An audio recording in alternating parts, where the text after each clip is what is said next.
Seen for generations. A dyad in the force. How's it going, guys? Welcome to another episode of DYAD in the Force 239. We back. We in there. We're flying in. We're landing. It's another happy landing. Carrie has become a member of the DYAD squadron. Shout out to Carrie, Kenneth Curry, member for 40 months. 8 more months, 4 years. Holy ish. Dang. I can't believe we've been doing this for that long. I know. As I take out my McDonald's, because I actually was coming in hot. Like, literally. I was parking my car, going live on YouTube, joining the call, all at the same time. But it has been a very stressful week. Sorry guys, I am going to eat. This is going to be a mukbang stream.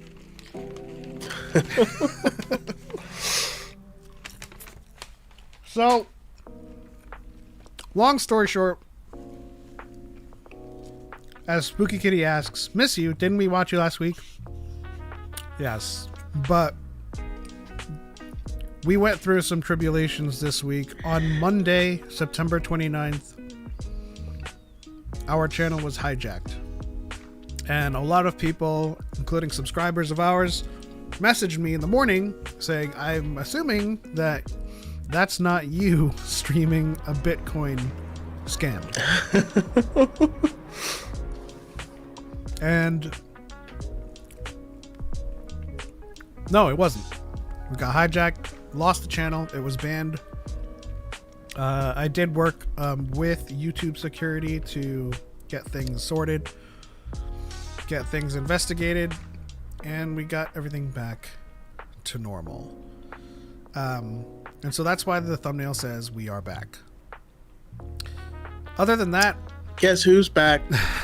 how's it going, Choco? Bad Bash back. Yeah, things are going. You know, had my first week at the new job, and you know, it's a lot, but I'm already enjoying it. You're already sick from it? Yeah, I'm sick. Today I've just been, you know, nursing myself back to health, but you know, it is what it is. Good to hear. Aloha says Marco808. Welcome back. What's up, Marco? VGC says, got alert because editing Rebel Scum Con footage, but glad you got it all back. Appreciate you, Nemo. Craig says, the irony that Elements poll didn't have proper grammar, it should be give us a thumbs up, not gives us a thumbs up. Like I said, I was flying in hot. I was doing everything all at the same time. He's speaking in 2000s meme language. Gives us a thumbs up, you will. You know? I can has thumbs up. So Nemo does ask who clicked on the phishing email, and I completely own that. Now, this isn't your typical phishing email. They have become very sophisticated. They put together a collaboration. Oh. And when we get collaboration offers, we click through things, right? That's a smart idea. They're getting really smart about it. This isn't like, oh, they asked for my password and I gave them my password. This isn't them being like, click here to log in because there was some suspicious activity on your bank. No. It was a legitimate. It looked like a legitimate offer to collaborate. You guys have to understand, when we do get those collaboration offers, they usually come in through email, and it's a random person that we have not spoken to, and we just have to try it, you know, have to jump in, you know. With that said, as I down a nugget, a learning experience to be sure. No, but not a welcome one. Not a welcome one. But I take this opportunity to warn everyone, especially if you guys are content creators like us, to do your due diligence. Because collabs will come in. They will come in strange, and it'll be like suddenly out of nowhere, and they'll offer you a certain deal, and it'll look legitimate. Now, one of the reasons, and I don't want to talk about it too much because I don't want to give them like the attention, but like one of the reasons that I fell for it, because it was disguised as a VPN service, right? So they want you to download their program and review it. Same with any other kind of app that needs you to download their app to review it. So, that I totally own it. It was my mistake. I'm not saying that, I didn't make a mistake there. I didn't fall for it. I absolutely did fall for it. But, I walk away from it having learned, and I will definitely be more proactive, more diligent in making sure that these offers are legitimate. Because as it was happening, I actually had my own suspicions. Because as soon as I downloaded it and it wasn't working, I googled the VPN, and there was no search results. As my Google Home doesn't understand. He's like, I don't understand. Sorry, I don't understand. All right, stop. All right, you talk while it's cycling through its. Yeah, I mean, these things are a numbers game. People are just always out there hunting. So yeah, everyone just be careful, be safe. Ask questions. Don't trust no one, like the X-Files. Kenny says, this is why we don't open unrecognizable emails. I would normally do that if it wasn't in the one email that I don't see. Our socials are on a completely different email that I use for everything else personal. So that inbox usually has collab offers in it. So to me, it wasn't unrecognizable. It looked like it belonged, right? But they're getting sophisticated with their stuff now. Nemo says, I got scammed by a fake job thing. Did 2-3 fake interviews just for them to want me to buy stuff from their vendors, and I'm like, this doesn't seem right. But I had already sent in my documents. So it was all fake, and I was mad. Had to change my banks and passwords and pray my social didn't leak. Interesting. Oh, dang. Kind of everything is a scam now, so be very careful. Says Spooky. Exactly. Failure, the greatest teacher, failure is. Now, the next time I get a collaboration offer, I am making phone calls. I'm going to take their name. I'm going to call the company. I'm going to research the company first, be like, hey, does Urkel work for you? And that's stuff that I totally own and take responsibility for, because I didn't, and that's something that we have to be vigilant with as creators now, because collaboration offers will be from people we've never met. And so we have to do our research. Yeah. Nemo says they know how to code things to match exactly how the real stuff looks, and quite frankly, sometimes it comes from the proliferation of AI. They used to be like, "Hi, I am Prince. Need the monies," you know. But now they can have Gemini, GPT, all these AIs write professional looking emails and briefs and proposals when it looks legit. You know, and I'll own my part in talking down to my parents and to the non-tech savvy for falling for scams. It can happen to anyone. You know, I'm thankful that I'm vigilant enough to not have fallen for the most routine scams, because this one was very, very sophisticated. But it also just kind of like causes me to rethink how I approach collaboration offers and being approached by those types of people. But we're back. The channel's back. We can get to we'll talk about Star Wars again. It's good to see you guys. It was very stressful for me during the week.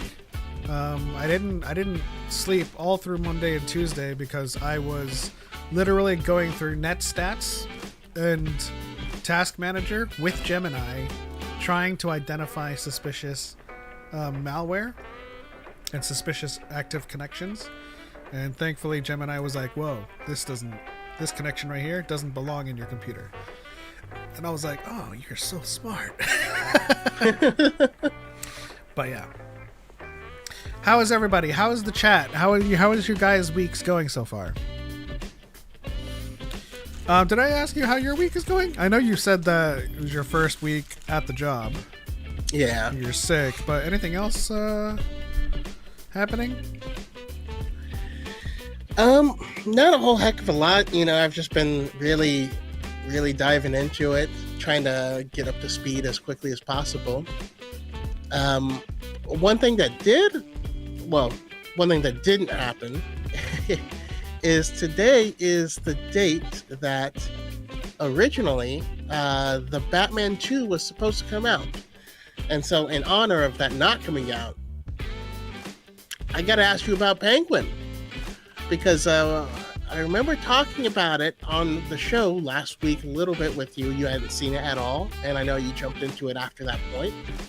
And, well, what did you think? Also, people in the audience, did you guys watch The Penguin? And if you did, what did you think of it? I can't believe that it had taken me this long to watch it. And I'm so ashamed to have missed the train on it, because that show is very much deserving of its Emmy nods. You know, I absolutely loved the show. I wanted more of it. I even when I finished it, I DM'd Choco immediately. I was like, is there gonna be a season 2? Because I kind of wanted. See, the thing about those shows is that you never truly know what closure looks like story-wise. Yeah. Because they're villains, right? So they could always just come back into the story at any point and be like, all right, so here's where we're at. But the ending of that one season that I watched, and I won't go into spoilers or into detail, but the ending with Vic and Penguin was truly a gobsmack moment for me, because I told Choco, I thought it was going one way, you know, because you were rooting for it, but then you quickly the show quickly makes you realize that although it's going to be successful in getting you to be sympathetic to the story and the characters, they're ultimately still monsters, which landed tremendously for the show. So I absolutely loved it. I want a Penguin 2 so bad. I argue that this is the best villain story that we could really get. And I say that because sometimes villain stories have this thing where they make the villain too compelling so that people end up siding with the evil person. You know what I mean? Like, like one of my litmus tests for people is how they feel about Skylar in Breaking Bad, because all she wants is for her husband to not be selling meth and murdering people. Like everything she wants is super reasonable, but this show did the perfect amount of you get invested in these villains and in their story and in their background and in their family. And when you get to the end of it, there's still a villain to you, but it was just so well done and intricately like put together, Yeah. And I think maybe you don't have the information on this, but I'm going to ask you anyway. Is Penguin surviving the James Gunn purge? I mean, he's intended to. Okay, and I use purge quite liberally. I don't think that James Gunn is like purging everything. I think he did say that. So there's been two conflicting things that have been said about it, and it's just whether or not it's going to actually be absorbed into James Gunn's universe, or if this is going to continue as just Elseworlds. Like they are already filming a Clayface like horror film that's supposed to be super good, and he's super excited about that. So we don't know exactly how it connects to the larger one, but this story is going to continue either way. Okay, that's good. Was there any word on Pattinson's Batman, or were they recasting? Oh, I haven't heard anything about that. I would just assume, because I thought he did a really good job. All right. Shout out to Greg Wilson on the TikTok side. I'm old school. My love began when I saw A New Hope in theaters. It was A New Hope. Before it was A New Hope, sorry. It was just Star Wars. And I shout out Greg Wilson because they also asked you your opinions on Breaking Bad as a precursor to The Walking Dead. That I cannot answer because I have not watched The Walking Dead. I have been an anti-zombie person for a long time. I'm sorry. They just were never my cup of tea. Like there was a period in time where just everything was zombies, and I just got sick of it. I do love 28 Days Later, that franchise, and I did love Zombieland, the movie. But other than that, I just was not a zombie person. Did you watch? And I understand that the bulk of the story is not about the zombies. I do get that, but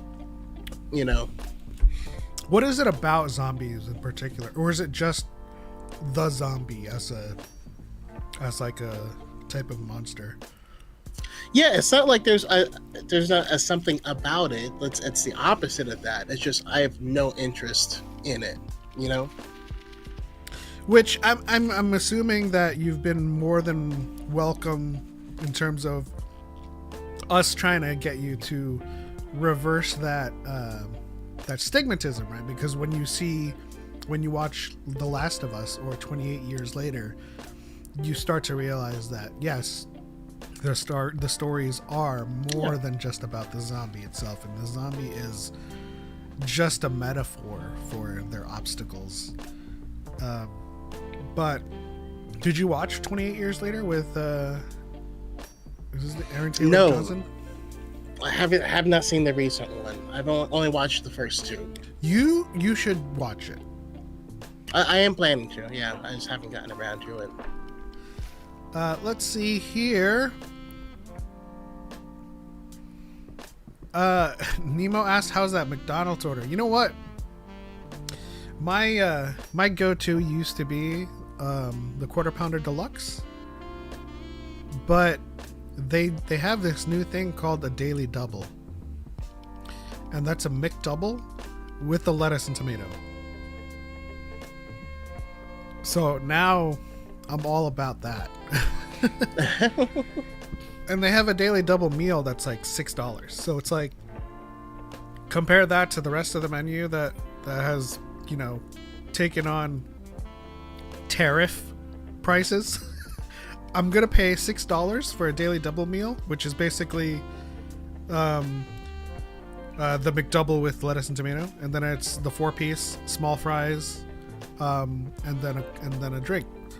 That's a great deal for $6, especially nowadays. So I mean, like, you can order like a basic Big Mac meal, and it's $11. Like, the Big Mac meal used to be the cheapest meal. Yeah, inflation is it's a hell of a thing. Cubco says, "Hey, I'm here for the cryptocurrency. Why is this a Star Wars podcast?" No. Nice try, Cubcos. Welcome back.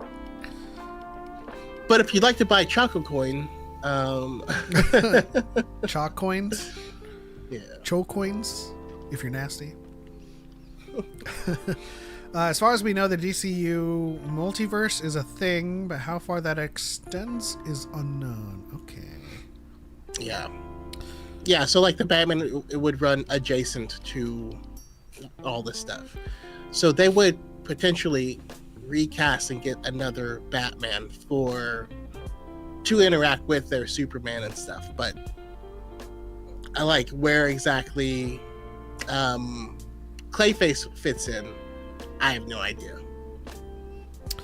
Greg Wilson says, The Walking Dead is an alternative reality where slavery never happened in the U.S. I don't know if that's actually a thing.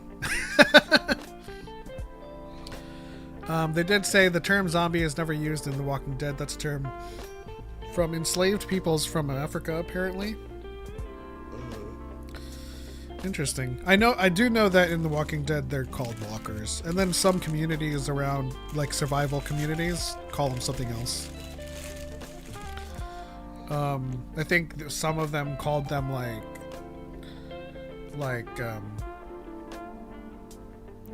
draggers or something. Chili's meal for $10 is cheaper than a Big Mac and quarter pounder deal. Chili's? Like, that's not even a fast food chain. I mean, it's a franchise, but that's the point. I mean, that's crazy. Okay, what if you did a Star Wars themed crypto podcast? I don't know shit about crypto. And it got the channel banned. I don't know that we could. I don't know. We'd have enough content. By the way, there was a recent comic that was Batman and Deadpool.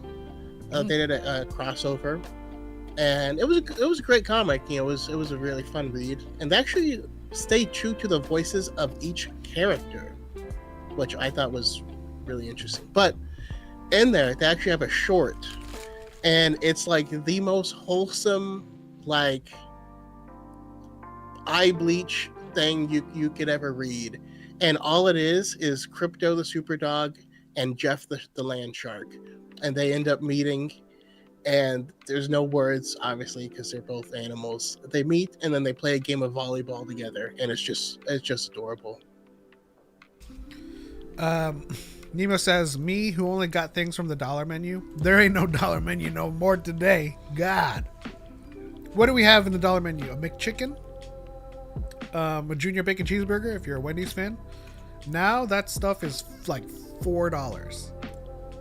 It's crazy. And that's why I get the daily double meal, because it's $6 for these 4 items, and it largely makes them like little over $1.30 each. You gotta find your deals somewhere. But like a McChicken being like $3, and then like a McDouble being like $4. It's crazy. I honestly can't remember the last time I had fast food. It's been a long time. We mostly just do meal prep now, but you know what? That's why I love In and Out still, because In and Out still maintains like these low prices. So they're not as low as they used to be, that's for sure. But it's still like way cheaper than most of these places where like your meal is like 13-14 bucks now. You can still get out of there for $7. Yeah, In and Out is where I go when I have 2 hours to kill. And that's both in store and in the drive-thru. Because I will be 2 blocks down from the store for 30 minutes. Now, obviously, that's not a bad thing because In-N-Out's popular, right? I have 2 In-N-Outs by me. One in Rosemead and one in my city, but they're always wrapped around the corner in the drive-thru. And if you go inside, it's equally a long wait because all you're doing is just waiting inside. Because it's first in, first out, right? So like, you make your order and then you just wait there. Yeah. Let's see. I'll be right back. Give me 1 second. All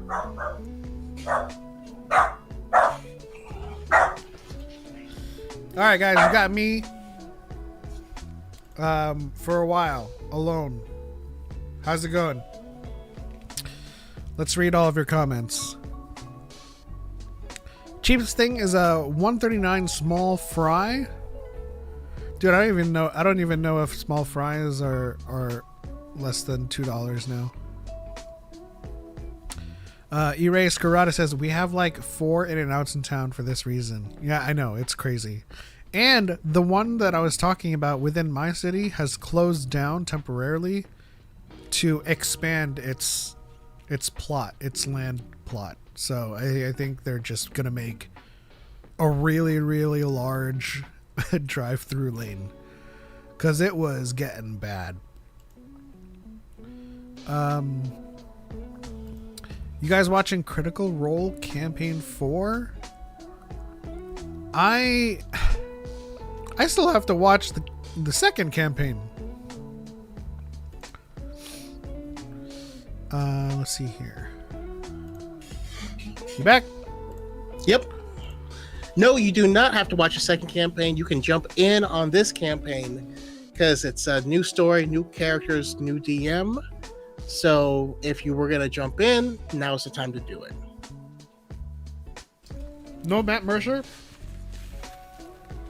He's playing. Oh! So, yeah. All right.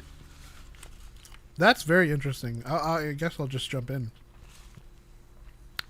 Like I jumped in with Gen V as well. And how are you liking that? It hasn't really hooked me so far. I'm on episode 3. I have to say that the boys and Gen V are just really unapologetic about their peepees. I was not expecting that. When the guy was like, "Can you get small and just hang off it?"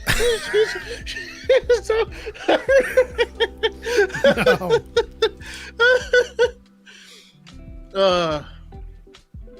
But I largely watch it because I feel like, aside from like the rated M for mature moments, it is the closest we've gotten to like a My Hero Academia live action. Yeah, that is true. Also, I mean, you'll get it as you get more into it, but I just think the overall commentary of it is just really interesting, and I enjoy that as well.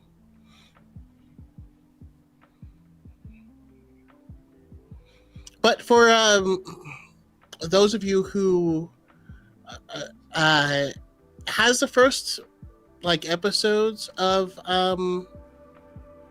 what's it called of campaign 4, have they come out? how do the Critical Role fans like Brandon Lee Mulligan as their new DM?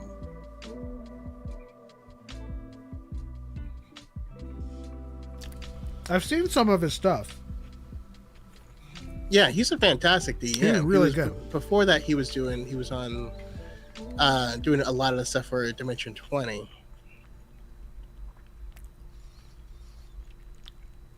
Let's see. E-Ray Escarada says, I know what you mean. 2 of ours did that, and there's like 3 lanes for cars in the drive-thru. Oh my gosh. Looks like that's happening to my In-N-Out.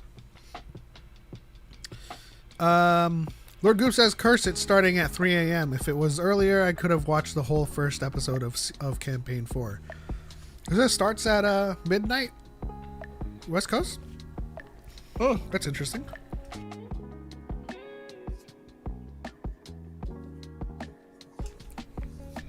Can we talk about all this AI music? I thought I'd be able to resist, but then they gave me 50s rock and roll version of Indie Club by 50 Cent, and it was amazing. I mean, I've heard a lot of like the AI stuff, and I guess, but it doesn't really do anything for me. I used to think that until 2 nights ago, because one of my friends, someone I used to do business with, sent me some of his tracks. Now, he is a music producer, but he has been heavily using AI, and some of these things are bangers. This was kind of crazy. Oh, I know. AI is going to get better and better as time goes on. My only caveat is I have no one to connect with. Yeah. Like, even in electronic music, I have my favorite DJs, my favorite producers, favorite artists, singers. I listen to an AI track, I'm like, that's really good. Next. You know what I mean? Yeah, no, that's true. I mean, especially like, you look at, K-pop for instance, that there's the actual people that you're following and what's going on with them and stuff. Yeah, I get it. Nemo says, I used to think the boys' satire was too blunt and direct, but I see what my right-winged people are tweeting, and I'm like, this satire isn't even parody. It's not even accurate. Yeah, it's weird, especially the last season when it came to what's her name? She's like the podcaster that they like put in a large position. I can't remember her name, but like everything Haley? with that was just. Is it Haley? No. It was just it. It was just what was happening. Like, it was indistinguishable from regular life. Was that Firecracker? Was that the one that was Fire? Yeah. That was in Detroit Become Human? Yeah. Yeah. That was honestly that was on the nose stuff though, honestly. Like, Nemo, you can say this satire isn't even a parody, it's not even accurate. It is deathly accurate. Cuz you can go down some rabbit holes and be like, people are saying this stuff. People are wanting tiny people to hang off their. I'm gonna call them genitalmens. Genitalmen, ladies and gentlemen. Oh, okay, that's how bad things have gotten when parody is less realistic than the real thing. You're right. Spooky says, Motown, My Chemical Romance has no right to be that good. That sounds like a scary combination. But I might have to find it because I grew up on Motown, Now, here's Boyz the II thing. Men was one of my first concerts, actually. Is there copyright concerns for playing that? Because it's It's not an actual song. I mean, it is a song, but they don't own the rights to it. So Hold on, Motown, My Chemical Romance. Is it?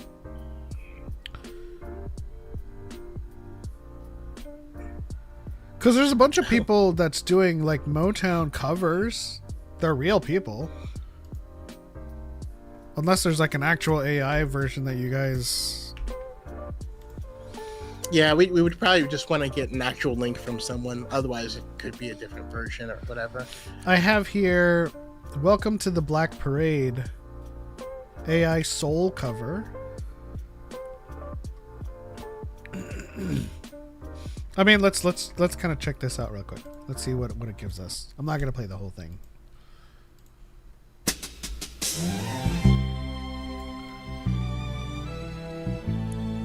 I mean, yeah, I'm already into it.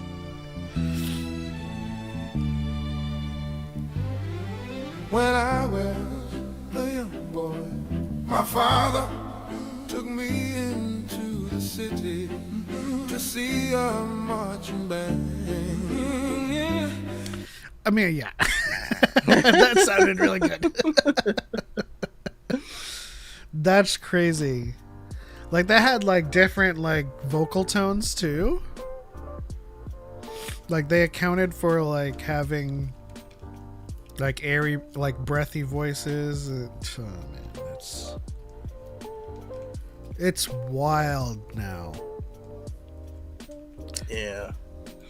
All right, so here's a little activity that we can do with our, since there's not a lot of like Star Wars happening, I figure we can just talk about Star Wars whenever it's relevant, but we can have fun with you with the chat, you know. Here's a fun one. Give me a genre and then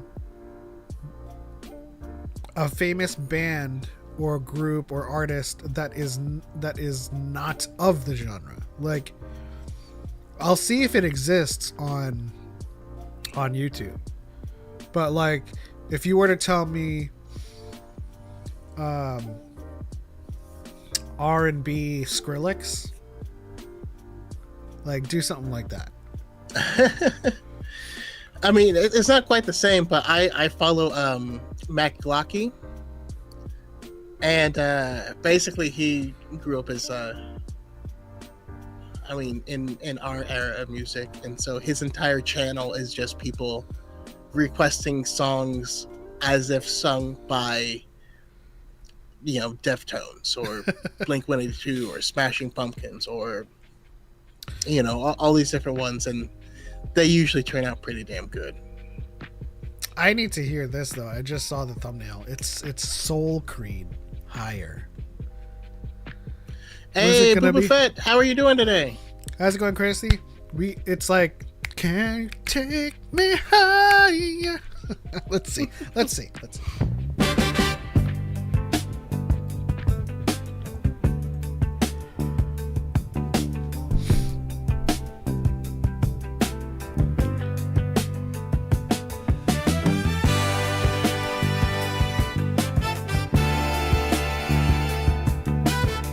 Okay, I mean, I already recognize the chord progression.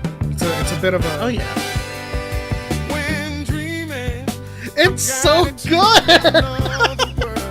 time and time again. It's better. It's better than the original. Oh know? my gosh. We are getting taken over by the robots, guys. So how long until dead internet theory becomes a thing? 75 years, because we need to solve the energy problem first. Boba Fett said 9 Inch Nails country. Let's see. I mean, I'm just putting in the terms and then putting AI after it, so. DePaul says almost sounds like Josh. I don't know if that exists, Christine. So that's a good one, though. Let's see.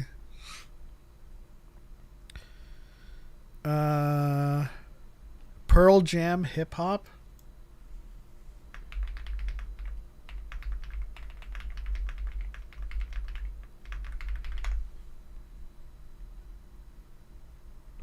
There's yacht rock version.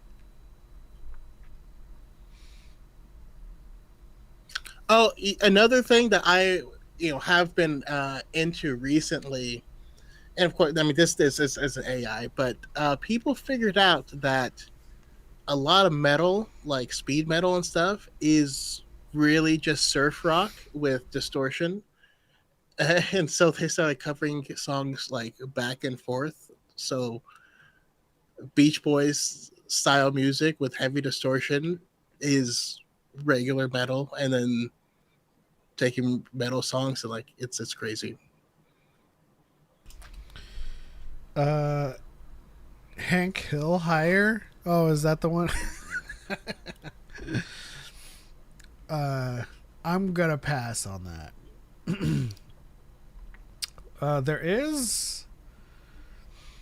There's an Alice in Chains AI soul cover. It looks like the Professor Nick Harrison is a channel that does a lot of soul covers. I wonder if like let me try Gemini. I want to see something real quick. Will it generate? How would Pearl Jam sound as a country band? I'm gonna see if it generates something.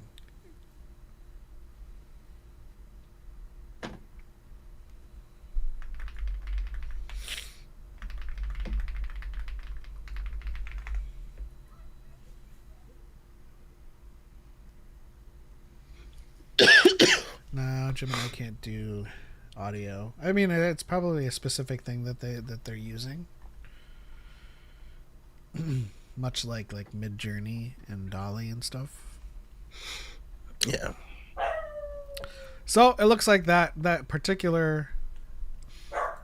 I mean, there is a Pearl Jam if they were swamp rockers like CCR. Let's see.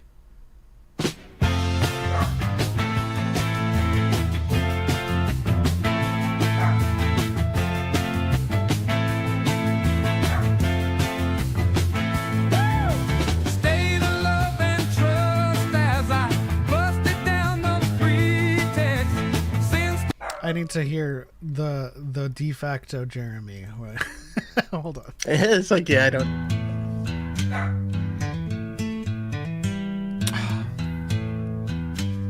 Traveling back in time. At home, drawing pictures of mountain tops with him on top. Lemon yellow sun, arms raised in a V. And the dead lay in pools of maroon below. Daddy didn't give attention, to the fact that mommy didn't care. King Jeremy the wicked, ruled his world. Jeremy spoke in class today. I mean, does it sound like Credence? Probably. But it's very easy to never mind. I'm not going to say it's going to be easy to do an AI reimagining of rock bands, but Spooky Kitty says, "Oh my god, I love this." What in the AI? How's it going, Chase? Yeah, Chase says there's only 4 types of metal that they acknowledge. 4 genres of metal, and I'm curious what those 4 are. One of them has to be. One of them has to be airplane metal.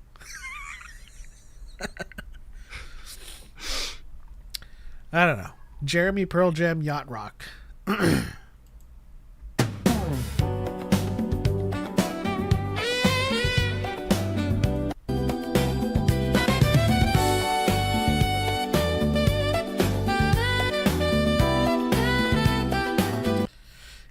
I just feel like that doesn't thematically match us. It was like, you've turned into Radio Dyad, where the songs are terrible. Grindcore, gore grind, blackened grind, and slam. Okay. I have not heard any of those. I don't know what gore grind is. That sounds rough. But grindcore, yeah, I can get into that. But I was always more of a hardcore kid than a metal kid. So there was a lot of stuff across that line that I don't know. I listen to metal. I listen to like post-hardcore. Speed metal for sure. I was a fan of Dragon Force and X Japan. Baby metal is like an amalgamation of metals. But I've never heard of blackened grind and slam and gore grind. It seems like there's a lot of grind or gore in your preferences. Which, no judgments here. Judgment-free zone while I judge you. Been on a knocked loose kick. I did have a shoegaze phase, but even then, there's only a couple of artists that. We're still talking. We're talking about genres of metal. Never mind. What would you call shoegaze a genre of? Just rock? Alternative? Yeah, but those are still. I mean, I don't know.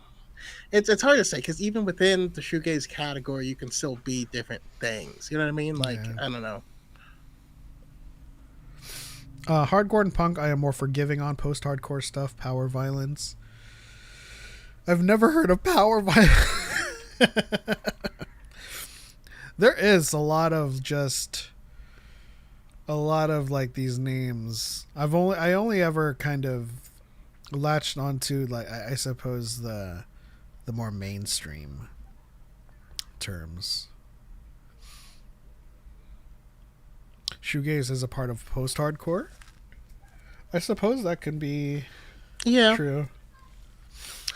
I mean, would you consider Explosions in the Sky shoegaze?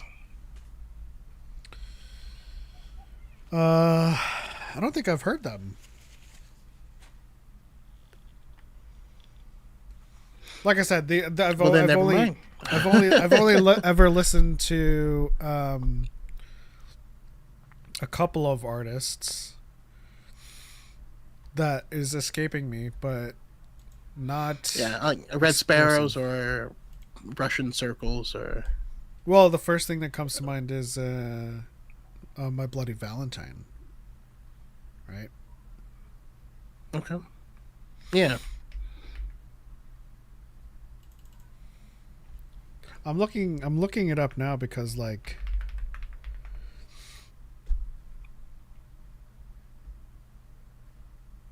who did I listen to? Because more recently I'm listening to Wisp.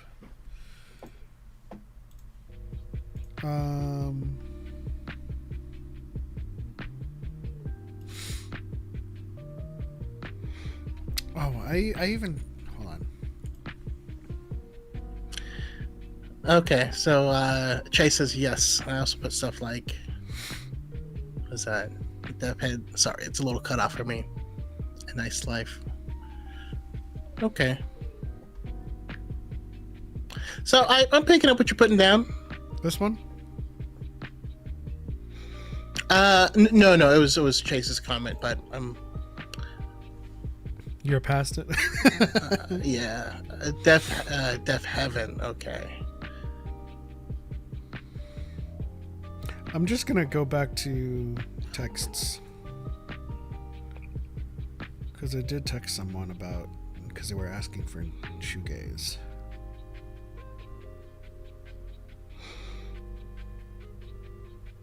And I'm a Spooky Kitty says I grew up in the Midwest where hardcore metal was really big.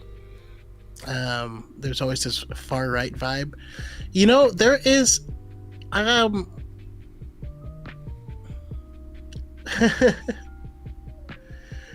don't know any I don't know about the politics of it, but where I grew up there was a lot of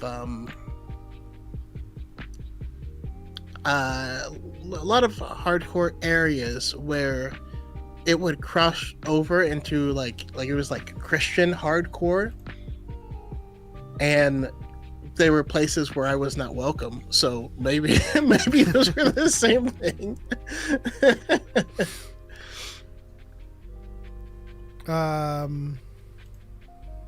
Boof is me hearing the terms. Yeah, I mean, yeah. It's funny hearing terms for genres that you aren't interested in, because like again for me, I swear to God, there's only like 7 different country singers and singing voices. There's 3 male voices and 4 female voices, and it all sounds exactly the same. But if you go over there, people would be like, "This is, I don't know, country grass or Kentucky fried something." I don't know. Christian. I don't know what the genre is. Christian hardcore is the beginning of the pipeline. I don't know. I kind of landed halfway. Like Christian hardcore was kind of like halfway in, and I only liked it because obviously I'm atheist now, but I only ever liked the Christian hardcore because of the musicality. Like I listened to Under Oath and Anne Boleyn, and I was like, "Yeah, these songs are great." And sometimes they would release like B-sides and like singles that are like, "Oh God, my," I'm like, no, I'm good. But like, it's funny because like when I started listening to Under Oath, I didn't know they were a Christian band. You know, I'm listening to They're Only Chasing Safety. yeah, And it's just hardcore music, and then on one song he's like, "And Jesus, oh yeah, I'm yeah. ready." And I was like, "What?" I think that's some will seek forgiveness, others something. But yeah. I do know that one of the singers now is an atheist. So they've changed they're no longer very Christian rock. By the way, also shout out to Aaron Gillespie, because being a lead singer and a drummer, especially a drummer that good, He was clean, wasn't he? So tough. It's so tough. He was the clean, wasn't he? He wasn't the screams. Yeah. Oh my gosh, he's really good. And also like Anne Boleyn, like their singer also left to become a soloist that is very, very Christian. So it's weird. It's the pipeline for artists as well as listeners. I grew up in the Midwest where hardcore metal was really big, and there was always this far right vibe to it that grossed me out. I don't know, man. At least for me, with the artists, I'll just name one. Like just off rip, Story of the Year. If you listen to their lyrics, it's always been very punk and very like rebel against the establishment. And Yep. if you listen to like Metallica, if you listen to like Slipknot, like I don't get far right vibes from them at all. But it's my turn to go for like 20 seconds. So also, I love Thrice, and I don't think they were ever a Christian band, but they actually sing about the Bible a lot. It's kind of funny.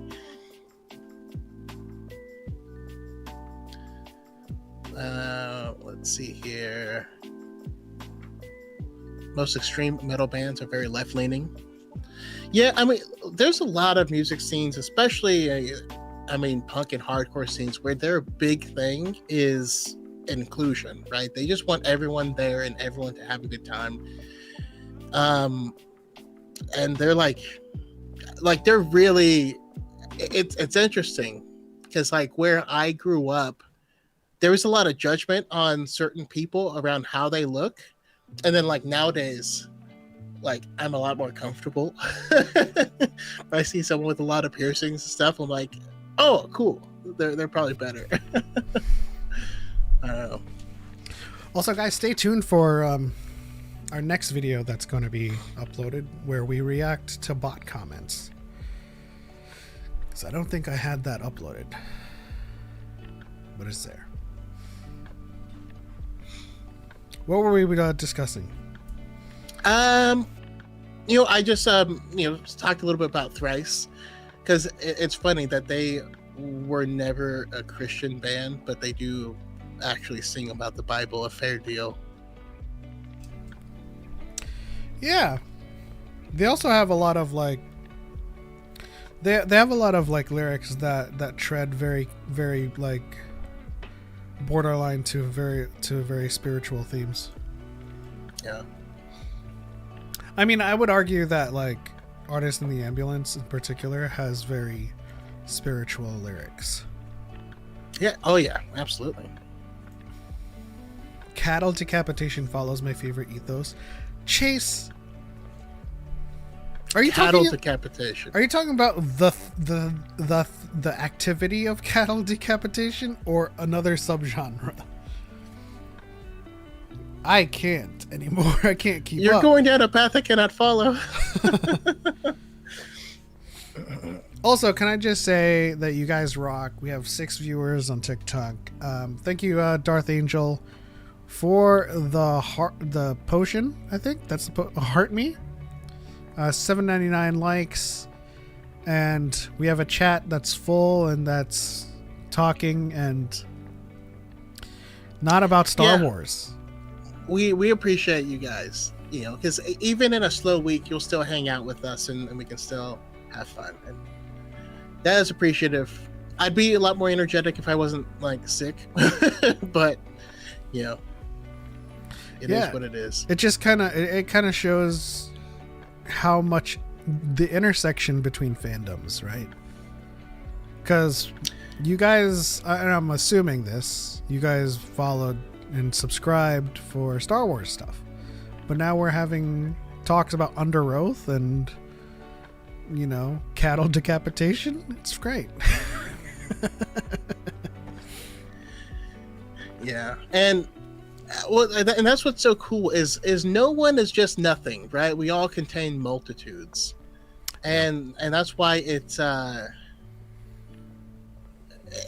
funny because we do label ourselves to let people know where we are or what we believe in or what we like with certain things, but there's this weird idea of like, oh, well, you guys are labeling. It's like, no, we are all a lot of things. You know what I mean? Just describing some of them doesn't mean we aren't more than just that. Yeah. I mean, to your point, Kenny says, I'm unfortunately more of a mainstream metal listener, and it's not a sentence to be prefaced by unfortunately. That's a lot of people listen to mainstream stuff. I think a lot of the stuff that we thought were indie and like underground back then have become mainstream. I thought Coheed and Cambria was pretty esoteric back then. I mean, for a while they were, and then they got big. Well, but it's just funny, because we would always go to shows, and growing up, and I suppose we thought we were cool because we were never there to see the main people performing. We were always there for like these openers that no one had ever heard of, that we were following around. I remember going to see Dredge, which was a band I loved, and like this little band called Circus Survive opened for them, and I was like, oh, they're kind of good. Circus And then- Survive. Anthony Green is uh, a freaking gem. yeah, and then the last time I saw Dredge, they were opening for Circus Survive. Later, that was in Portland, but it was just one of those things where I went to Taste of Chaos down here in San Diego, but back in like probably around 2012 or something like that. And Thursday was the headliner, and that's who I was really excited to see. Yeah. And it was just funny because the roles had reversed. There was a bunch of younger people who were there, and they all left before Thursday came on. And we're like these old farts going like, you guys don't know what music. That's another thing too, is that I didn't know Anthony Green until Circus Survive, but I had listened to Seosin before. Yeah. So it was one of those things like there's a lot of overlap with like people that were esoteric. They had their esoteric bands. I don't even think many people have even heard of Something Corporate at this point, even though they kind of went main for like a month. Listen, existentialism on prom night is a gem and always will be. So that concert was just talking about where everyone left before the headliner, which was Thursday, came on. What they watched and then left? That was Pierce the Veil. Oh. And now they're bigger, It's just really cool. I like how like our allegories and our analogies on our Star Wars reactions always take the form of our emo eras. When you're like, because I'm you're still in it. because you're like, I forget in the video that we just posted that is now back up because of what happened this week. We were talking about how people think that Star Wars is dead and have not moved on to other things that they don't think is dead. And Choco's like, it's like if I were to watch the Taking Back Sunday concert. I'm like, oh my gosh, he went back, he went back there again. Yeah, it's true though. Again, maybe modern Star Wars isn't your thing. Maybe you like the old stuff. That's okay. Just like a band, you can still listen to the old stuff. It's still there. It's waiting for you. It's comforting. You don't have to listen to the new stuff. I know a lot of... But don't be an asshole when someone else is listening to the new stuff, Case in point,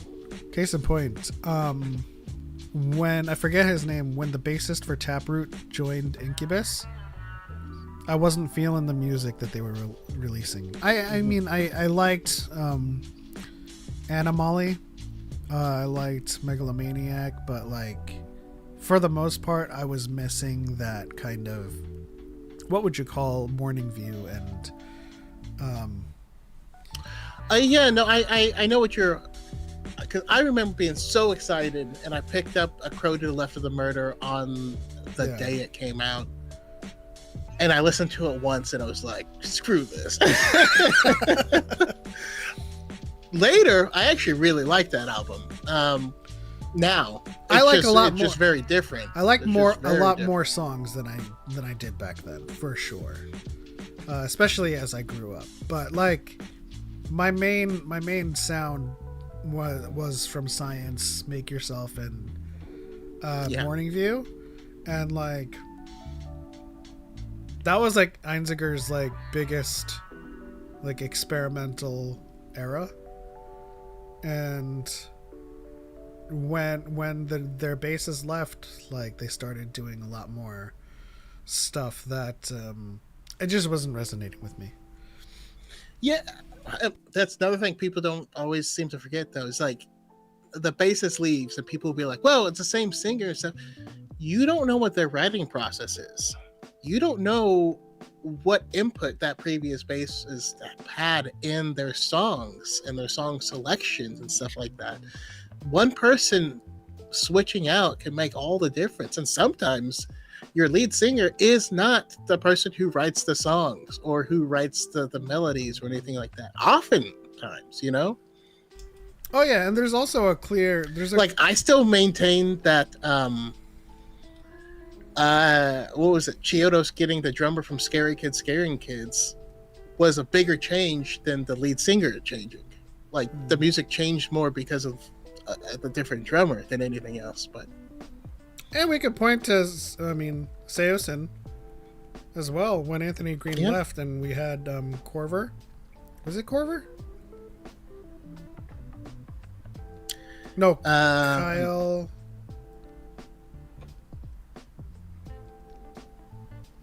Grober? What was his name?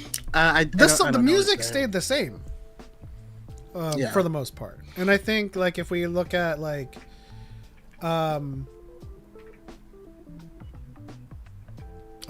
Me the Horizon, like there not much changed in terms of personnel, but they started doing a lot more clean vocals recently. And then that started in like 2022. So the singer can change and the sound can remain the same. The singer can change and the sound can change. A bassist can leave. So the biggest thing that I loved about that era of Incubus was, if I were to like point to like the bass line of Wish You Were Here, and like what was the song that went dun, dun, dun, dun, dun, it's so much better. I love that bass line. Yeah. I mean, they were a really bass heavy band. I think all the best bands are. Gage says, but that's why New Linkin Park, you know, the songs created with Emily are bangers.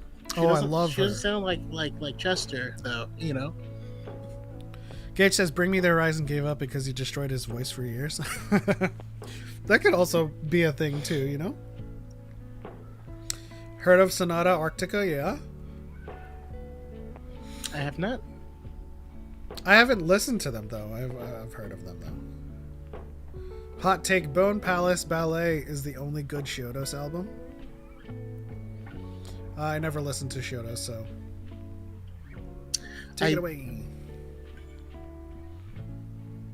I feel like our I disagree with that assessment, Chase, but that's okay. I feel like our band selection mirrors our Star Wars experience, because I feel like for the most part I'm relatively within canon with some esoteric bands here and there, which represents my Old Republic. But your listening and your catalog probably stretches for like New Jedi Order all the way to Legacy.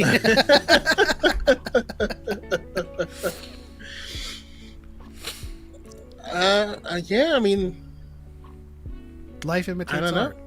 Art imitates life. From Zero is a really good album. I will not hear otherwise. No, it's a great album. I love Emily. And that's the thing. It's the music is in the same vein of Linkin Park, but they're not trying to make music that would be for Chester's voice. Yeah. Which, by the way, I actually get sad sometimes when bands don't change. Yeah. You know what I mean?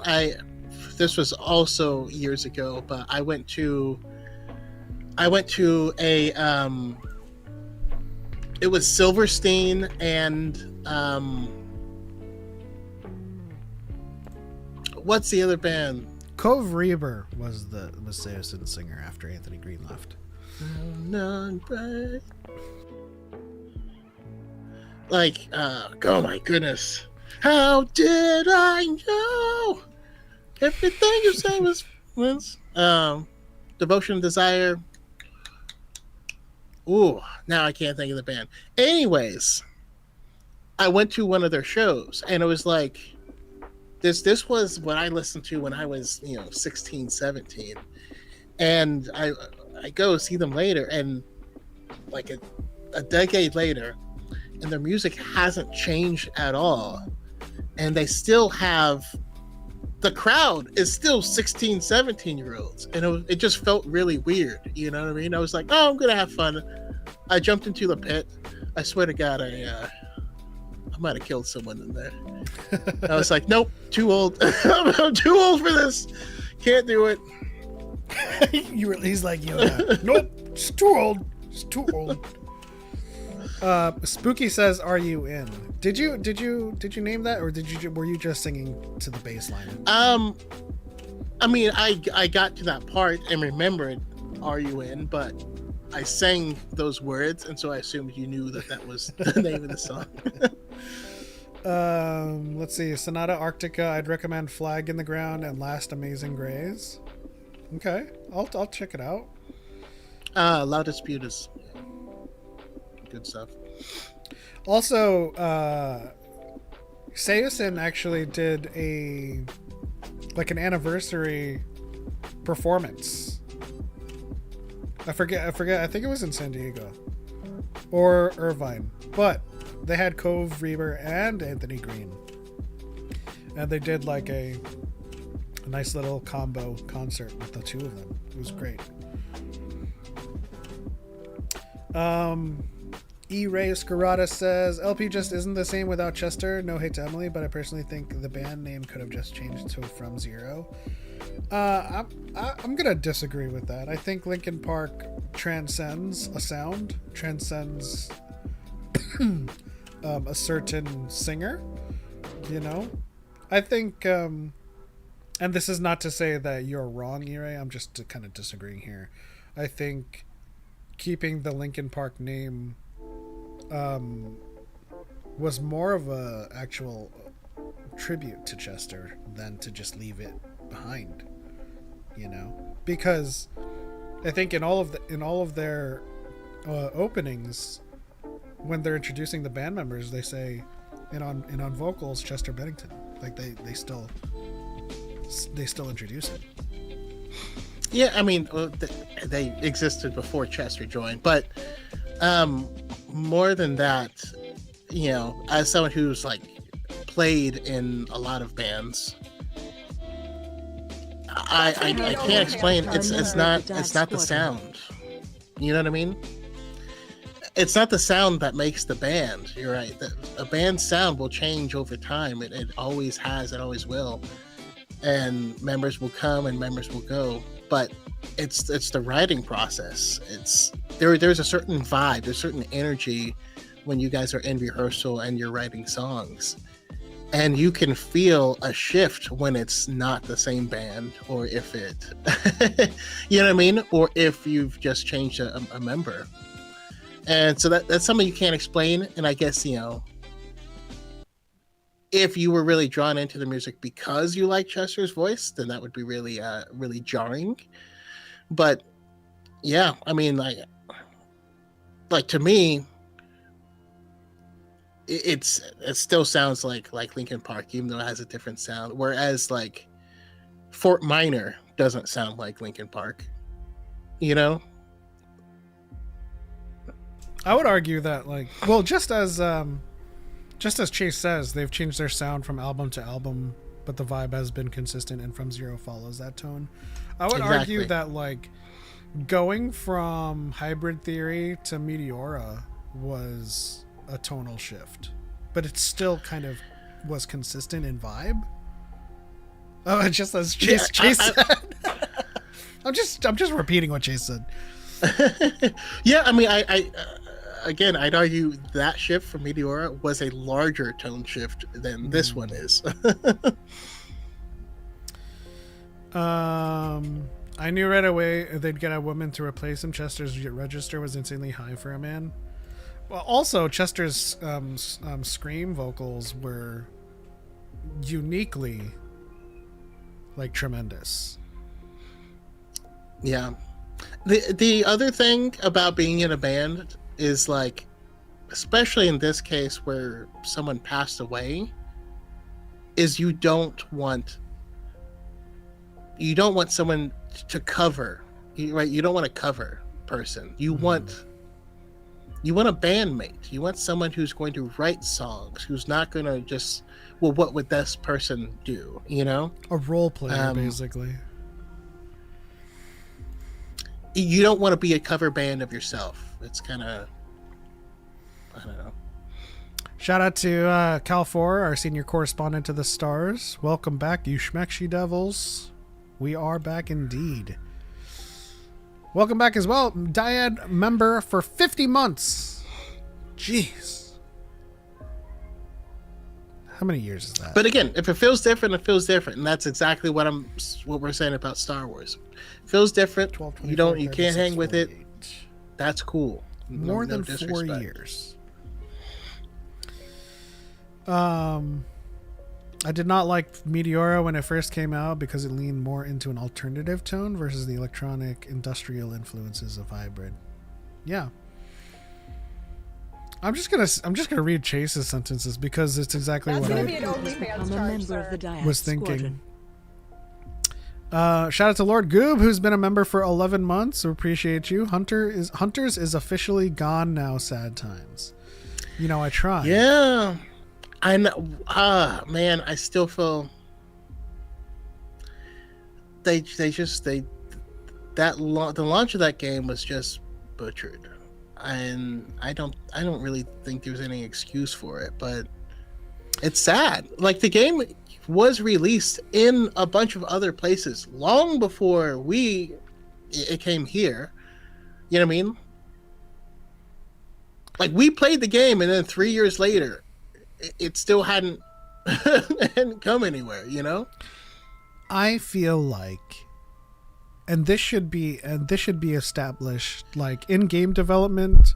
This should be established way before a vertical slice is ever developed. I feel like if your target platforms are decided and you have That's gonna be an Master James OnlyFans charge, Kenobi has sir. become a member of the DYAD Squadron.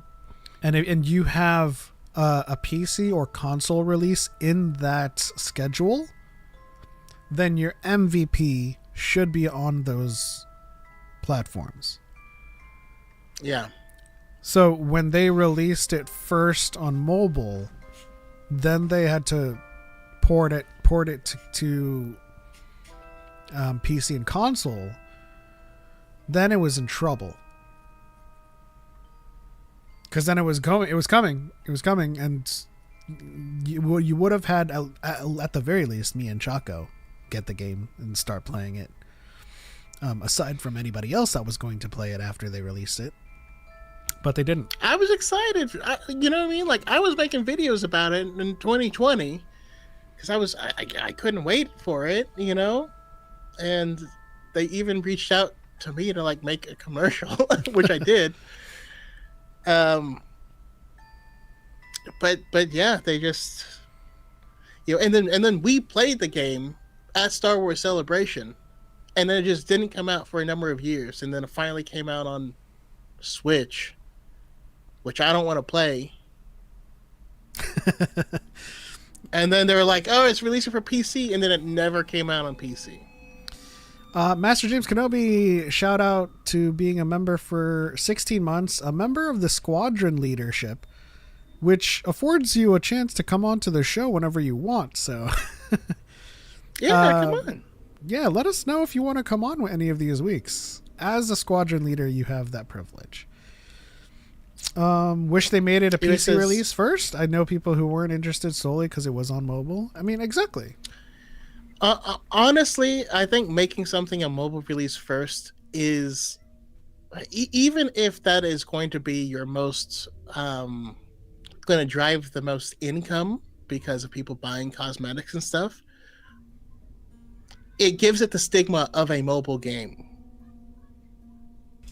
Yeah. You know what I mean? So, like, I feel like all games, you should at least start with a PC product or simultaneous launch. And that way, and you can play it on mobile. I don't know.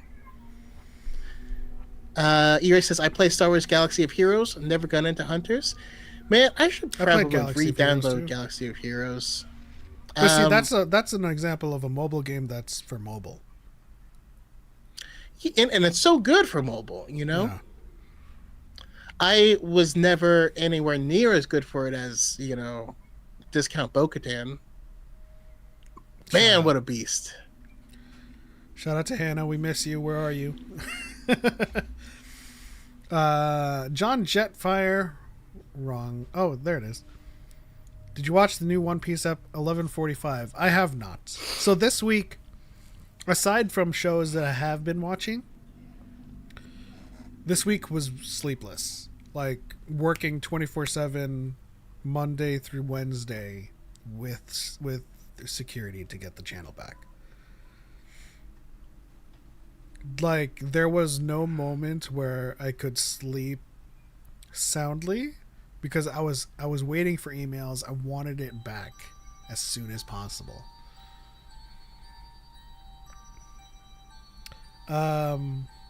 I got a 13 million account in Galaxy of Heroes. I play the endgame stuff. It's fun, but it does have its ups and downs. Yeah. My mobile game that I got really into though was Marvel Future Fight. Apparently, I was the only person that played it.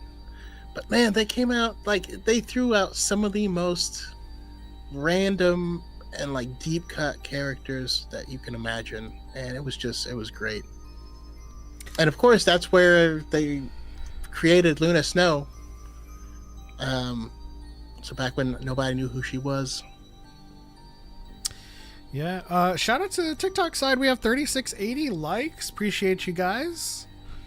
Rodrigo says, how excited are you for Star Wars Zero Company? Very excited. It's shaping up to be a very good game. They are very, very tuned in to the communities that they're trying to appeal to, which are very specifically Star Wars fans and people who are fans of XCOM, right? Because it's that original studio. The gameplay itself is going to be more akin to Marvel. What was it? Midnight Suns? But without the weird card system. But it's going to be very good. And have a very interesting and rich story. I also did want to address something that Nemo said earlier, and I'm going to try to find it because I think it would be a good exercise for you as well. Did you watch my latest video on TikTok? I've been working or asleep. Okay, so Nemo said, by the way, that video breakdown you did this morning was perfect. So without having watched my video, I'm going to read you parts of the dissertation that was left on one of my videos about the Jedi's fault in the Clone Wars. And I want to just get your immediate take on these specific points. And I'll just go point for point with you. And chat, feel free to chime in as well. We're always going to be reading your messages. But the first point is, in Shroud of Darkness and Rebels, Yoda bluntly acknowledges to Ezra that consumed by the dark side the Jedi were, and acknowledged that he himself was also afraid, though he did not see it. He is unequivocal about whether it was wrong to fight. He's clearly still wrestling with the Jedi's mistakes and what they could have done differently. This isn't misreading, it's canon. Oh, and this is in response to me saying, they said that they feel that the Jedi had become dark. And so I said, so I said that's a gross misreading of the prequel trilogy. And so that this is their first response. I mean, Yeah, that response is a misreading. Yeah, it's not that the Jedi had become dark. It's that the dark side taints everything, and affects them. It affects their ability with foresight, and it clouds things. But they themselves were not the source of it, nor were they. Could they be anything considered dark themselves? Yeah, that's spot on. That was my reply in my video. And by the way, Harith, trust me, they are cooking with the story. I can promise that. As well as your certain characters, there's certain characters that you'll recruit who have relationships with each other, and so there's synergy bonuses and stuff like that. Because if you have a clone trooper and an Umbaran right next to each other, they may have mixed feelings about being with each other. Shout out to Star Wars Collector. Thank you for the rose. Yeah. So, yeah, I mean, I basically said the same thing. I was like, the episode's called Shroud of Darkness for a reason, because they are shrouded. They are clouded. They didn't fall to the dark side. So, dyad persists 101. And then I showed the clips from Attack of the Clones. It was like, clouds everything the dark side does. And as blind we are if we did not see the creation of this clone army. Okay, next point. But the implication is there. The Jedi were afraid of what was coming, and they took the quick and easy path into war, becoming soldiers instead of keepers of the peace. Were they forced? There's always a choice. They could have walked away from the Republic, realizing that once it's signed off on a bred for conscription clone army of such sketchy origins that they either immediately or eventually can connect to the Sith, then it has already fallen too far to save.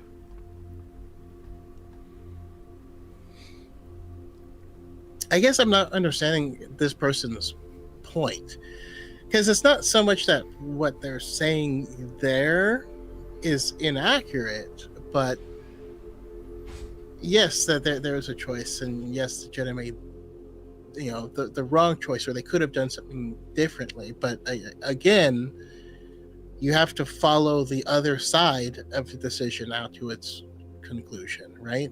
The Jedi could have walked away from the Republic, and the Republic still would have turned on the Jedi, and Palpatine would still end up ruling. They thought, hey, if we do this, this will be the quickest and easiest way to stop the death from happening.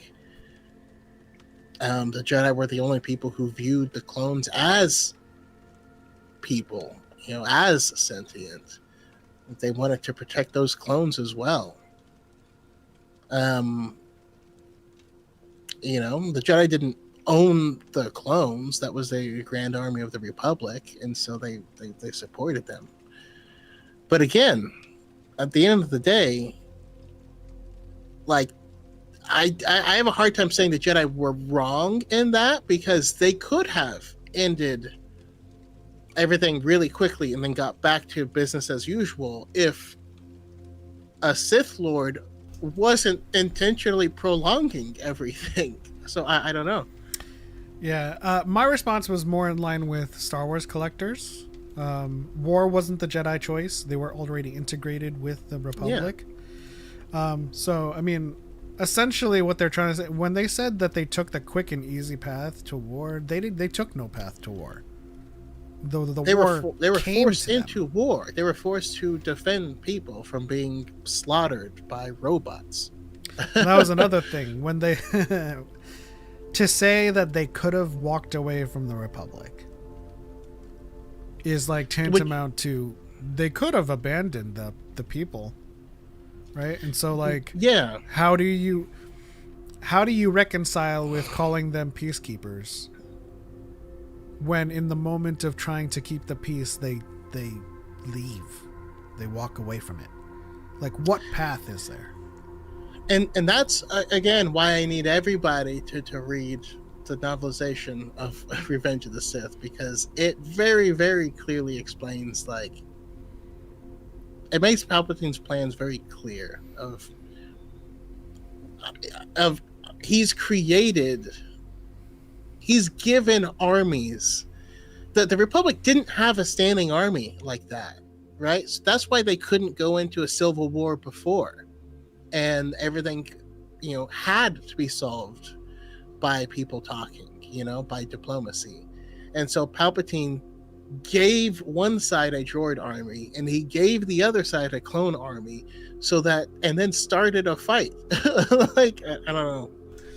I also point out that, like, along with my pointing out that they didn't take the quick and easy path. Like, Mace literally warns Palpatine in Attack of the Clones, if your negotiations fail, you realize that there aren't enough Jedi to protect the Republic.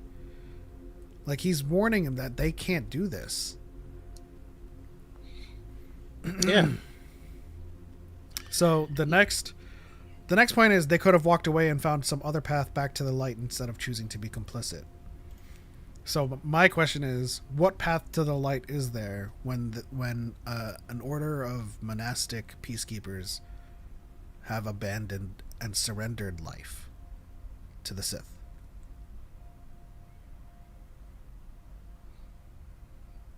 But that's the thing is, I say this all the time, but people think, if you're playing soccer and you kick the ball to the right and the goalie jumps to the right and blocks it, you think, oh, if I had only kicked it to the left, I would have made it. It's like, no, the goalie would have jumped to the left to block it. Like, there is counterplay that you can't ignore. And people are like, oh, if they had only done this, then things. No, there was a guy who was intentionally trying to tear them down. That's the person's goal. Yeah. So without stopping that individual person, it is a no-win scenario for them.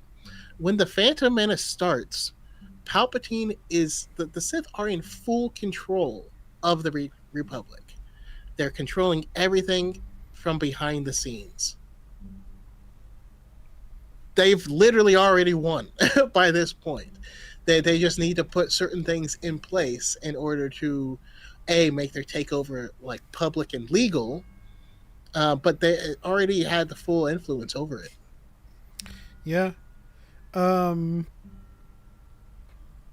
I also like Gage FD says, surprised the Jedi didn't attempt more peace talks with the Separatists. Wish we had more episodes like Heroes on both sides. I mean, I feel like the Jedi were always there during the peace talks whenever they happened. Peace talks on Raxus Prime, peace talks on Raxus Secundus, peace talks on Naboo, and at every step and turn, Palpatine was there on the Republic side stirring things up, and Palpatine was on the Separatist side trying to control, the people of the CIS. Yeah, so the Jedi don't do peace talks. They aid, right? The Jedi are not part of the Republic. So, like, the peace talks have to come from the leaders of these two places, right? The Jedi can't just do that. And so that's the other thing that I wish people would understand is that the Jedi are not cops, right? The Jedi are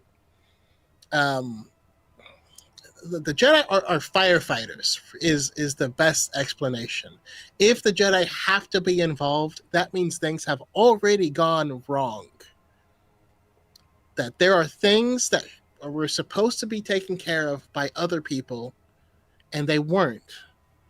And so the Jedi are firefighters, and they are paramedics, right? They do triage for whoever is injured or sick, or they're putting out fires, but they're not the ones starting the fires, and they are not in charge of preventing the fires. And that's really where their problem lies, because a lot of the stuff, for them to fix it, they would have to take over the Republic, which is not where they would want to be. Yeah, and I do have to insist on the point, because we know a lot of people glazed over the politics in the prequels. they glazed hard, or rather, their eyes glossed over and waited for a lightsaber to ignite, because there is a very important sequence of events that happens in which the Jedi are not in control, and everything is thrust upon them. So when they find out that there's a droid foundry and a droid army on Geonosis, Obi-Wan, Padme, and Anakin are taken hostage. They're in the Senate. They're in Palpatine's chambers, and Bale says the Commerce Guilds are readying for war. That much is sure. And then one of the delegates says, "The debate is over. We need the clone army." And the Chagrian's name, Masameda. Masameda says, the Senate must give emergency powers to Palpatine so that we can build an army. And then Palpatine goes, which senator would be willing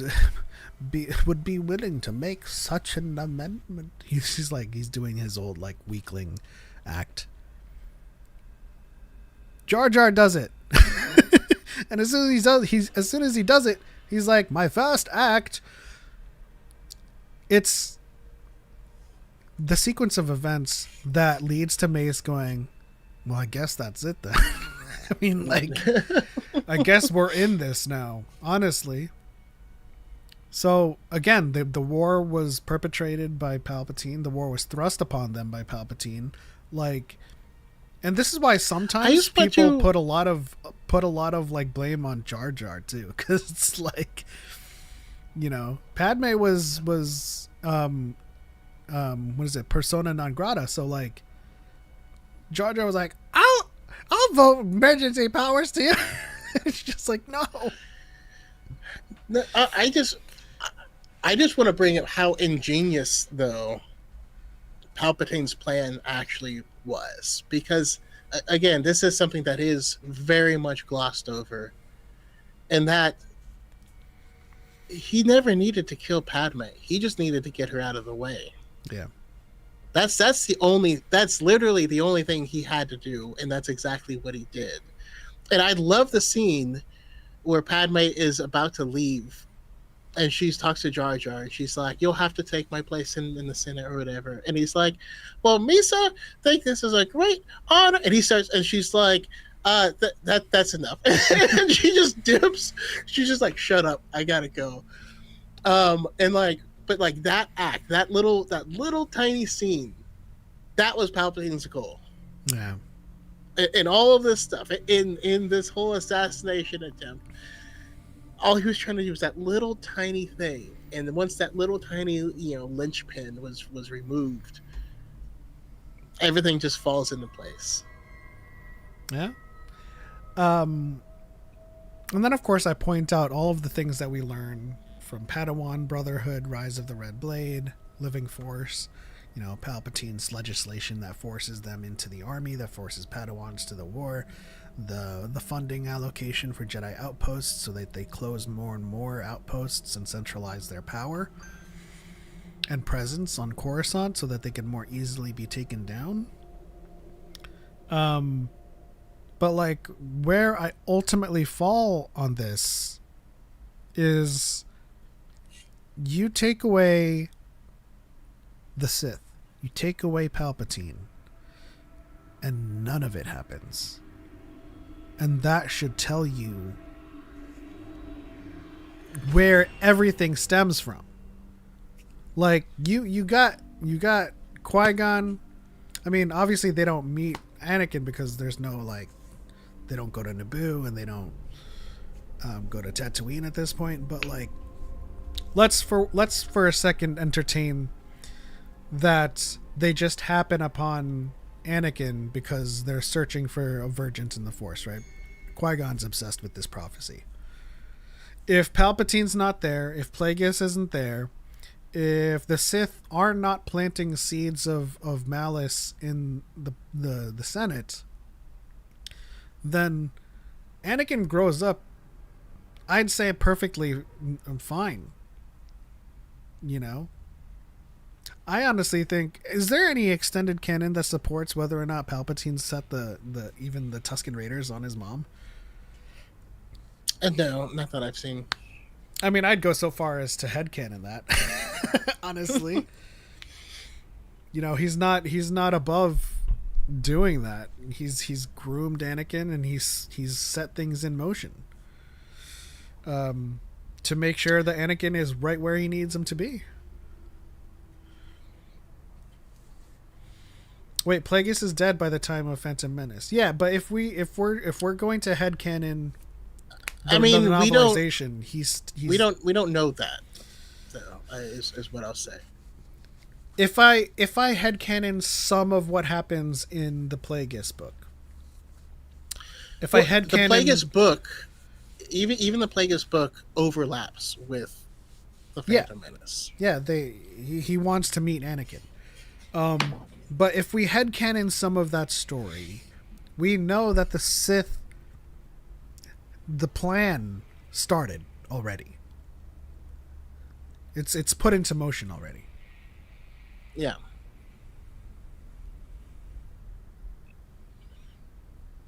Well, he is dead by the end of the Phantom Menace in the book, yeah. I have a feeling they change his death time when they establish him in canon. They probably will, but we don't know that either way. How many but again, I just want thought, to real quick. How many in chat thought Snoke was Plagueis? Like he just survived. I just want to reiterate that the Jedi are only involved in diplomacy or in saving people or in protecting people when the politicians and the government have failed to do so. That's the only time that the Jedi ever really get involved in anything, right? There's a drug smuggling ring or human trafficking ring or something like that.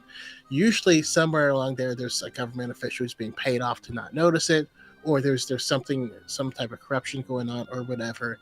But even in those situations, the Jedi's job isn't to stop those things. That's just what they do. They see the best outcomes from it, so they go to stop those things. And so blaming the Jedi for the situations that they didn't create, that they don't have the power or position or influence to possibly be in the realm of responsible for the creation of this problem, is weird to me, because they are only involved because these politicians failed. Yep. Chase says, I was convinced that he was Plagueis.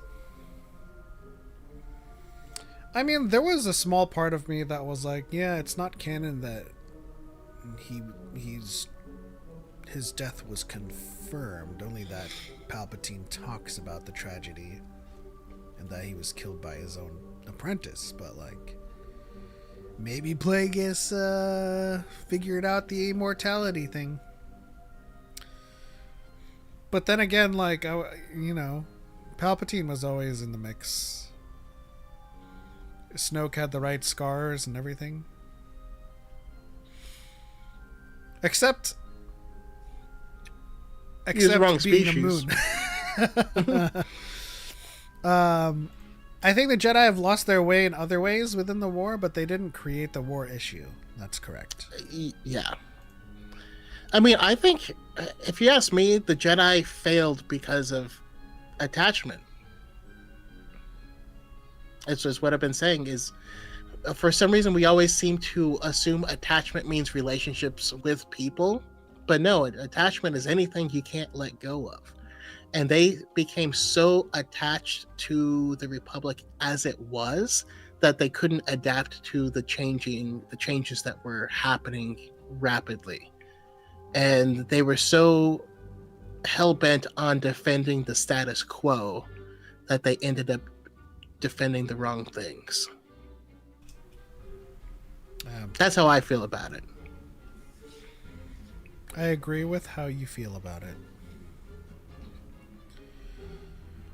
But, you know, the bottom line is nothing happens without the malice that seeks to undermine them to begin with. You know, if the Nile don't appear, then they go on to have their great bake-offs and they have fun on their planets and their outposts. You know, if Palpatine doesn't reduce the funding for Jedi outposts, then they don't close one down and create the issue that happens in the Living Force. You know? Which, by the way, is the most government thing to ever happen. There's like, well, okay, we're going to close this down because there's no crime happening in this area. And you're like, there's no crime happening in this area because there's a Jedi outpost there. And they're like, no, but there's no need for it because there's no crime. So we'll shut it down. And then criminals move in instantly. And you're like, oh, what happened? And you're like, what are you, what? I mean, the same thing. The same thing happens in the High Republic, right? I mean, when the Jedi are unable to be as mobile because they're with the RDF and they're dealing with the storm wall, all of those worlds lose the attention of the Jedi, and there's more crime that either is insurgent or exurgent from Nile raids. So the Jedi were, in the literal sense, keeping the peace. Mm-hmm. And when they had the outposts on all the different planets, it also meant that they were aware of local customs and local people and local issues. They were on the ground floor, so they could actually prevent things in the correct manner. Because all the way on Coruscant, you can't dictate things that have a very specific local nuance to them. You know? Yeah. And who are the Jedi to decide that this culture is wrong and that culture is right? You know, that's not something that they could or should do. Shout out to the TikTok side, man. You guys are rock stars. We're almost at 10,000 likes. I think that's the most likes we've ever had, to be honest. So you guys are killing it over there. This music is very exciting, says Jace. Yeah, I mean, we're in October now.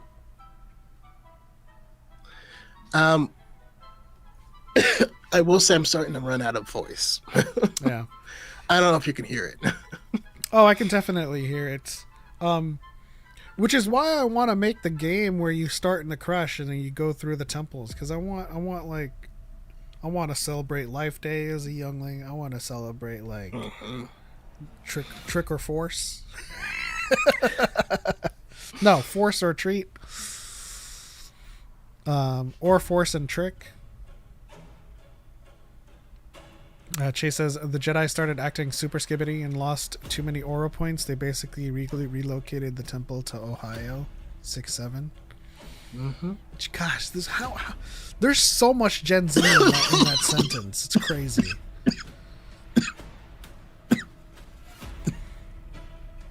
Harry says he needs some milk. No, he needs some NyQuil. Oh man, Tussin. I'm sorry. You need some tussin. So, Jesus.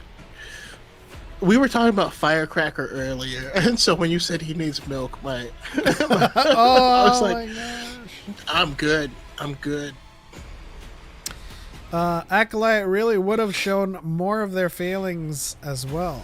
See, the thing is, like, we also don't know the motivations behind Raincourt's kind of digging around. Is he just a concerned senator, or is he part of the Sith plan, or is he just motivated by selfish ambition? He wants to rile things up with the Jedi and wants to make a name for himself. Yeah, and create a base to which he can himself become Chancellor of the Republic. You know, we don't know these things, but we also can't be like, well, Raincourt was right. Like, he should have brought the Jedi to task and brought them to heel. But then that would have started the prequels early. You know? Chase says, shut your bitch ass up. Listen, I need you to stop being Gen Z right now. Like, stop. You're older millennial.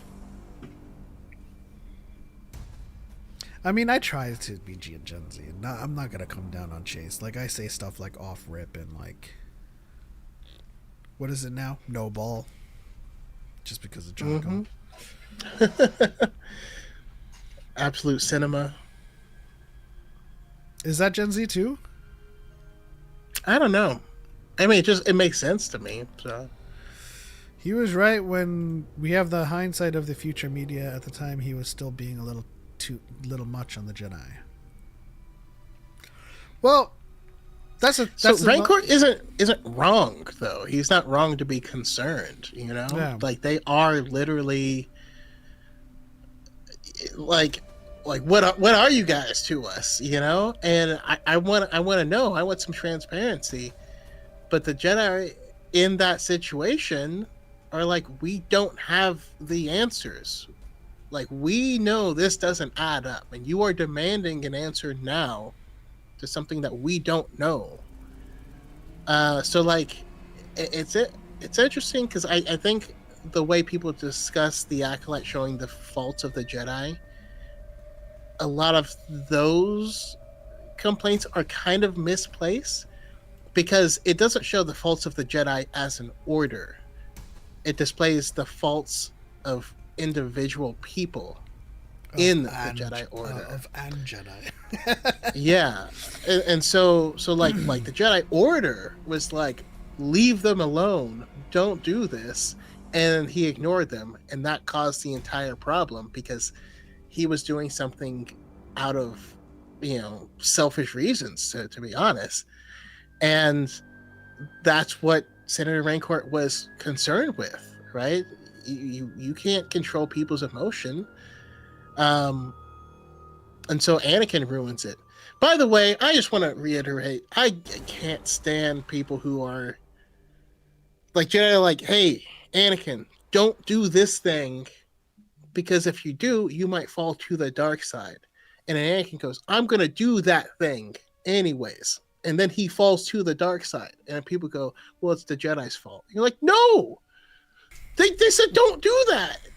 And then he did it. And then what they said would happen if he did it happened. It's not his fault for doing the thing. He knew this would happen. And they're like, no. They should have found a way to make it so that he could do that and not have that happen. You're like, they couldn't. That's why they say don't do it. Like, I don't know. It's yeah, you know what? It always comes back to people saying the Jedi could have done this. So many times when there's two other options. At minimum, there's two other options. That's going to be an Fallen into the OnlyFans Black charge, has become sir. a member of the DYAD Squadron. Hey, shout out to Chase, who became a DYAD Squadron member. Appreciate you. There's at minimum, two other options. One, Anakin does what he's told. And number two, Palpatine doesn't do the shit he does. But it always comes back, like, people always come back to the Jedi should have, like, no, like, they tried, but they were forced into a lot of stuff. And the one thing that I want to drive home more than anything with Gage saying that we have the hindsight of the future media is that the Jedi are not watching the prequels with us. The things that Palpatine is doing is happening to them. And because they're clouded and they're shrouded in darkness, they can't see this stuff coming. So yeah, as onlookers, we can be like, yeah, the Jedi could have, but like, how would you make that choice in real time? When you talk about from peacekeepers to soldiers, and then to this person saying they could have walked away from the Republic, how do you make that choice so easily in the moment when your entire order is about saving lives and about serving life. And your choice is fight a war to defend life or walk away from the war to surrender it. Is there a third choice there? Can you think of any third choice from that? No. If they walk away, they are surrendering life. If they join, they're going to fight to protect life. But they also buy into Palpatine's designs. So, that's a tough choice to make in the moment. And that's why I keep on saying the Jedi aren't watching the movies with us. In the same way, like we always argue that the characters that we often deeply analyze don't have the information we do. Just as all of the evidence pointed to Ahsoka during the Jedi Temple bombing. We can see that she was framed, but everything in universe points to her. You know? Yeah. Gage says, I definitely think Yoda could have handled their conversations with a bit more empathy. He doesn't even ask who he's talking about or for more info. The advice he gives is correct in a generic sense, though. The question is generic. Yeah. I mean, He tries to pry. If you lie to your therapist, but by the way, he does. Yeah, he's like someone close to you. Like he's trying to give him an opportunity to say more, to give more. But in that sense, Yoda couldn't have made a difference because Palpatine was lying to Anakin. Anakin was looking for a way to defeat death. Palpatine told him that you can't learn this from a Jedi. And so Anakin goes to Yoda to try and get some type of word of like, hey, what if someone is going to die? You know, is there something you can do? And Yoda's like, you know, death is a part of life. It's a part of the circle. You know, rejoice for the life that they've lived. Yoda couldn't have won Anakin in that moment because Palpatine is telling Anakin, I can bring her back from the dead. The Jedi can't do this. Come to my side and I will teach you how to do this. And of course he's lying. He's put out so many hits on Padme. Like, he's tried to have Padme killed a dozen times already. He doesn't care about her life. He doesn't care about Anakin's life. But Anakin was willing to give in. Without Yoda being able to offer Anakin that thing that he wanted, Anakin's not going to side with him. Yeah. And there is there's another example of this in Clone Wars when Padme's life is threatened once again. Except Ahsoka's the one with the vision, and she says straight up to Yoda, I believe Padme's life is in danger. I saw it in my vision. And Yoda's like, well, decide you must on how to respond to these visions. But just remember that possible futures there are, always in motion is the future. You know? And with Anakin, he's just like, he's like, someone I know is in danger. Someone close to you? Someone you know. Someone I know. Well, death is a natural part of life. Like, maybe Yoda could have pried more, but I also think that was the Anakin. empathetic answer. I also think that Anakin wouldn't have appreciated him prying even more for the truth. But I do agree that Dark Disciple does kind of show a low point in the Jedi. But even that I have mixed feelings about too. Because the decision to be like, we need to kill Dooku. I don't think that was a wrong choice. You know, and so I don't know how to reconcile that truly, because the Jedi aren't keepers of the peace, but they are willing to act if it's the only way to save lives. And the beginning of that book, Dooku commits genocide. You know what I mean? Like he kills an entire flotilla of people who are fleeing a planet after having surrendered the planet to the Separatists, and he's like, we'll just kill them all anyways. So I don't know. I can't say I disagree with them, but I get why people are uncomfortable with that idea. You know, it's kind of like the whole Batman not killing thing, which, by the way, does drive me crazy that he's willing to maim and cripple all of these low-level people, but it gets to the person up top and won't do anything. And you're like, that guy over there has to eat through a straw for the rest of his life. You should have killed him. Like, he would have been better off. But that's a whole separate topic. Yeah. Well, shout out to the TikTok side as we wrap things up here. 13,000 likes. We appreciate you guys so much. This is the welcome wagon for sure. Darth Angel asks, was there a prophecy about Palpatine? There are many prophecies that could be attributed to Palpatine. None that...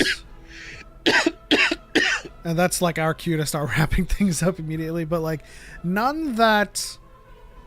I mean, there's a lot of prophecies that you can attribute to Palpatine, but none that can like definitively be like, this is a prophecy of Palpatine. This is the prophecy of a man. Sorry. Let's see. I'm going through the prophecies because I don't know them by the top of my head. There is one that says the danger of the past is not past, but sleeps in an egg. When the egg cracks, it will threaten the galaxy entire. And that could be attributed to the prequels, or it can be attributed to the sequels. We also have she who will be born in darkness will give birth to darkness, which is essentially what we closely attribute to Leia, you know, giving birth to Ben. Then there is when the righteous lose the light, evil once dead shall return. He who learns to conquer death will through his greatest student live again. Which is essentially, you know, when Luke... I attribute it to when Luke has lost his light and cuts himself off from the Force, Palpatine returns, you know.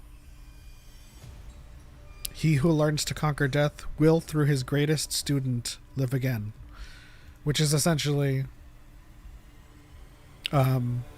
Vader throwing him down the shaft. Finds life again when he transfers off into Exegol. But again, none of that is like explicitly about Palpatine. That's just stuff that we can attribute through inference. But in an effort to help save Choco from dying, we're gonna end things here. I want to thank everyone so much for showing up and showing love for our quote-unquote return. I'm glad that, you know, thank you to the YouTube partner team for coming in clutch and restoring our account. It's good to be back, and hopefully that is behind us. Thank you to the TikTok side. Again, 13,000 likes. We love you guys. Thank you to YouTube and Twitch. You guys rock. You know, we don't have much to talk about this week, but we sure as hell talked about a lot this week because of you guys, the chat, DYAD community. But I would close this out by asking Choco what we learned today, but I feel like what we learned today. Answer it. What did we learn today, Choco? We learned that even though we came together over Star Wars, this community is so awesome. We could hang out and talk about anything. Yeah. Love you guys. And as Palpatine always says, we'll see you guys next week. Take care.